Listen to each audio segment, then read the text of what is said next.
Всем привет, дорогие друзья! Это канал True Kitchen, и сегодня мы будем готовить классический базовый рецепт итальянского ризотто. Для этого рецепта нам понадобится рис сорта Карнаролли, можно любого другого сорта, который будет хорошо подходить для ризотто. Также лук-шалот, сливочное масло, вино, сыр пармезан и турецкий шафран. Также на плите у меня уже греется говяжий бульон. Начнем с лука. Я уже его почистил, помыл.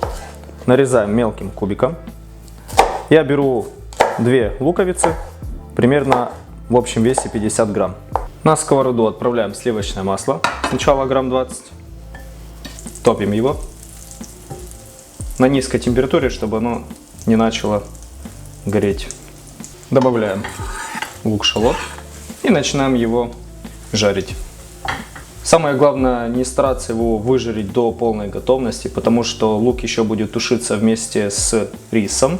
Поэтому вам достаточно будет довести его до золотистого цвета. Как я сказал ранее, бульон я уже поставил подогреваться, для того чтобы на момент приготовления риса бульон уже был горячий. В это время в отдельной мисочке я буду запаривать сейчас шафран. Это примерно 1 большая щепотка, по весам где-то около 1 грамма. Заливаем примерно 20-30 мл кипятка и оставляем запариваться на 5-7 минут, потом процеживаем. На сливочном масле стараемся жарить на низкой температуре, для того чтобы оно не начало гореть. Иначе, если сливочное масло начнет гореть, блюдо можно будет выбросить. Оно будет невкусным, будет горчить и будет иметь некрасивый цвет. Итак, лук уже нужного мне золотистого цвета. Добавляем рис.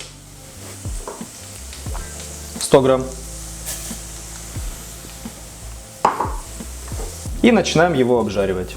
Обжаривать рис в сухом состоянии нужно до того момента, пока он не начнет слегка трещать. Если сковородка будет сильно сухой, можно будет добавить еще сливочного масла. Вот рис начинает потрескивать. Вообще, зачем мы обжариваем рис? Рис мы обжариваем для того, чтобы он запечатался. То есть это примерный процесс, как с мясом. Для того, чтобы все его полезные свойства остались внутри. Шафран я запарил и процедил. Получился такой вот оранжевый узвар. Рис мы обжарили.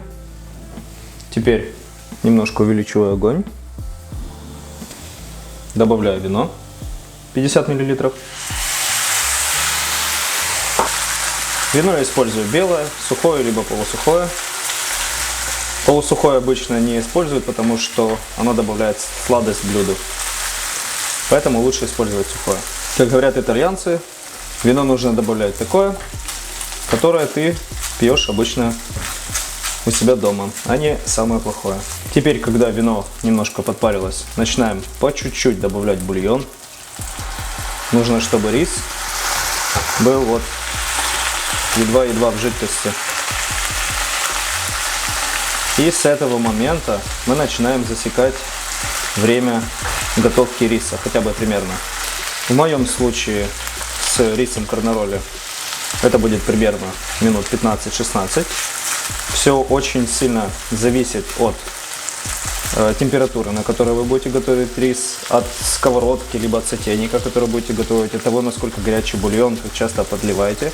Поэтому рис нужно будет проверять по вкусу. Как это делать, я покажу чуть позже, собственно, когда рис будет практически готов. Единственное правило, которое вам сейчас нужно будет знать, это то, что рис нужно практически постоянно помешивать. Надолго без внимания его оставлять нельзя, иначе он прилипнет, поджарится слишком сильно. И у вас получится не ризотто. Рис у вас должен вот так вот постоянно шипеть. Ну, сейчас запах уже шикарный. Старайтесь не оставлять рис на краях посуды, для того, чтобы рис у вас готовился одинаково. По мере готовности вы будете видеть, как рис теряет свой белый цвет, и он будет становиться чуть более прозрачным. Но при этом он не должен стать полностью прозрачным. Важно во время готовки сохранять бульон в горячем состоянии, для того, чтобы рис готовился правильно. Он не любит перепады температуры, поэтому заливать холодным бульоном, либо любой другой холодной жидкостью нежелательно. А готовят ризотто на бульоне потому что в конечном итоге вкус получается очень насыщенным. Если вы будете готовить его на обычной воде, у вас рис не получится таким вкусным. Поэтому советую замудриться, сделать хороший вкусный бульон с овощами, с зеленью. И тогда ризотто у вас получится 100% вкусно. Уже видно, что рис значительно увеличился в объеме. Это значит, что мы постепенно приближаемся к финишу. Прошло уже 15 минут с того момента, как я начал добавлять бульон и тушить рис. Я добавляю еще где-то 3-4 минуты на свой таймер, потому что я вижу, что рис еще не готов. Итого у нас получается где-то минут 18-19. А дальше будем смотреть, может быть, еще будем время добавлять.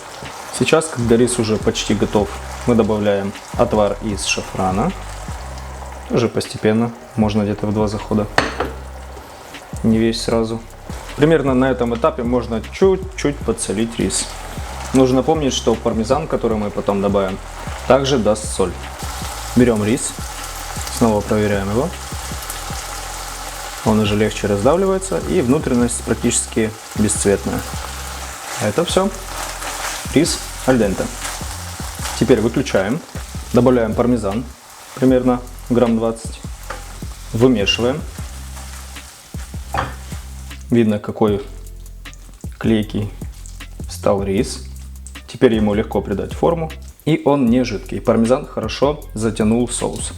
Теперь пробуем. Если не хватает соли, немножко добавляем. Еще раз вымешиваем. Вот теперь идеально.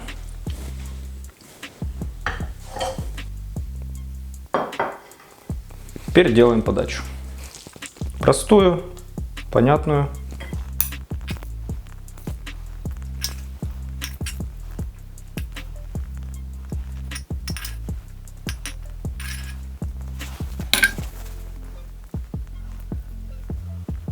Делаем небольшое углубление, в которое, как правило, выкладывают начинку. Но так как у нас ризотто базовый, то мы просто засыпаем его крошкой пармезана и украшаем.